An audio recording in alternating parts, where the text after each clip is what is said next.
Well, thanks very much, and good afternoon, everybody. As Martin says, I'm going to talk a bit about climate change from a humanitarian point of view, in the hope that you've not been already briefed to death on Copenhagen and climate change. I will be in Copenhagen for a couple of days next week, together with the heads of agencies of a number of other humanitarian organisations, both UN agencies and NGOs.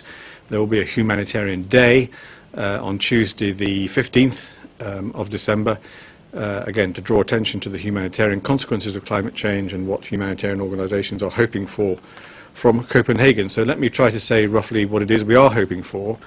I mean, obviously, fundamentally, what we're hoping for is the same thing as everybody else. We want a global, effective, binding agreement on climate change, which will address the problem, address the causes of the problem, and so on. So what we want fundamentally doesn't differ from anybody else, and it's an absolute necessity, I think, for all our security and prosperity.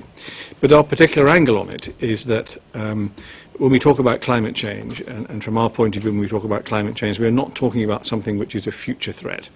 We're not talking about something that may or may not happen in 50 years' time or 20 years' time. We're talking about something which is happening now in terms of the effects of climate change on people's lives now, and particularly the lives of the poorest and most vulnerable people in the world.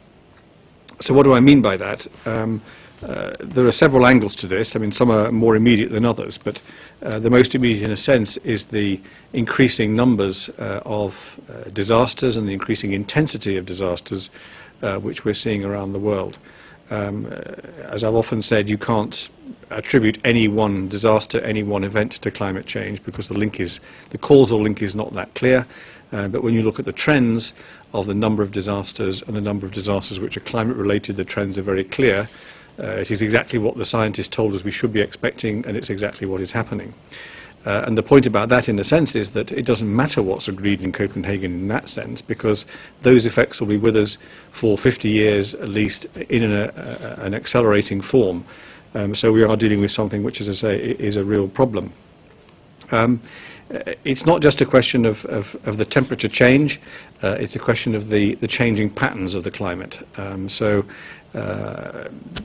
It can be a bit misleading if you look at the average rainfall in a particular area or for a particular country. It may not look very different, but the way in which that rain is being delivered in places in Africa, Asia, and indeed in Europe, even in the UK, in my own country, you're getting rain delivered much more intensely, followed by periods of drought.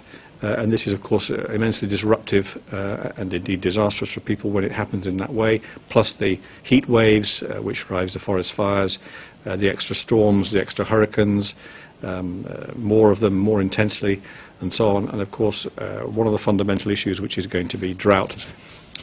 We can already see that in the patterns of drought in Africa in particular, not least in the Horn of Africa, where I've been several times recently, and where they're used to drought, but they're used to drought, coming round every now and then, 10 years or so. Now it's happening for several years in succession, and there are very few years which are not drought years, and that's the kind of pattern they're having to deal with. So those are the consequences which people are facing. I say that the trends are very clear. If we look a little bit further ahead, then there are other issues which we fear will arise. That is the effect of climate change on food security, and this is obviously to do with the weather. It's to do with the extremes of weather, the unpredictability of the weather, the drought, the floods, and so on. We already have, as you know, 1 billion people in the world who go to bed without enough to eat, food insecure, to use the jargon. It looks very likely, not least because of all sorts of other factors you're aware of as well, like population growth and so on, changing eating habits. This is going to be a massive problem to deal with in the future, and climate change is one of the factors which is going to make it more difficult.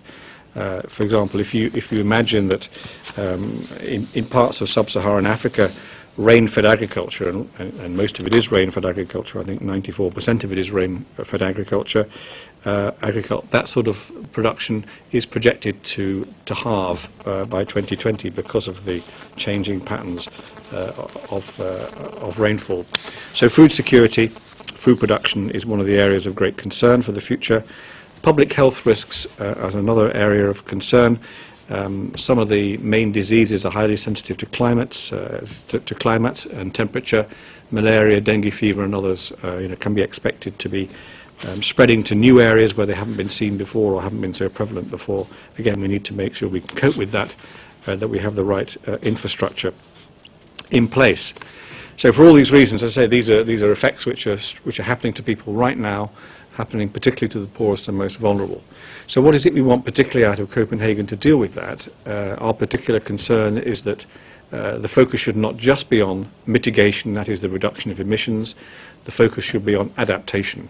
Adaptation to the effects of climate change now and in the next few years, and adaptation particularly for the developing countries. And the particular part of adaptation, I mean, there are other aspects of adaptation which are to do with energy production, which are not much to do with us, but the particular parts of adaptation we are concerned about are, for example, disaster risk reduction. We cannot stop these extra disasters happening, but we can make sure that the communities and the areas they're going to affect are better prepared to deal with them, that wherever possible, mangrove swamps have been replaced, forests have been replaced, people have been moved out of flood-prone areas, water management systems are in place, etc., etc. Disaster risk reduction measures of the basic kind. But also we need to make sure that we're increasing preparedness and national capacity to deal with these things.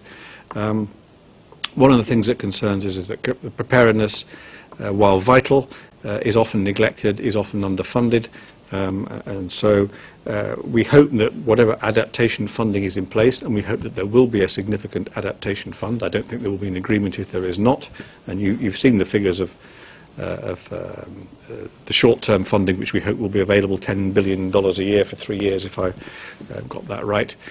We want to make sure, from a humanitarian point of view, that there's a significant amount of that funding is for the areas, is for adaptation, and a significant amount of that there's reserved for adaptation is for disaster risk reduction, preparedness, and related areas of response.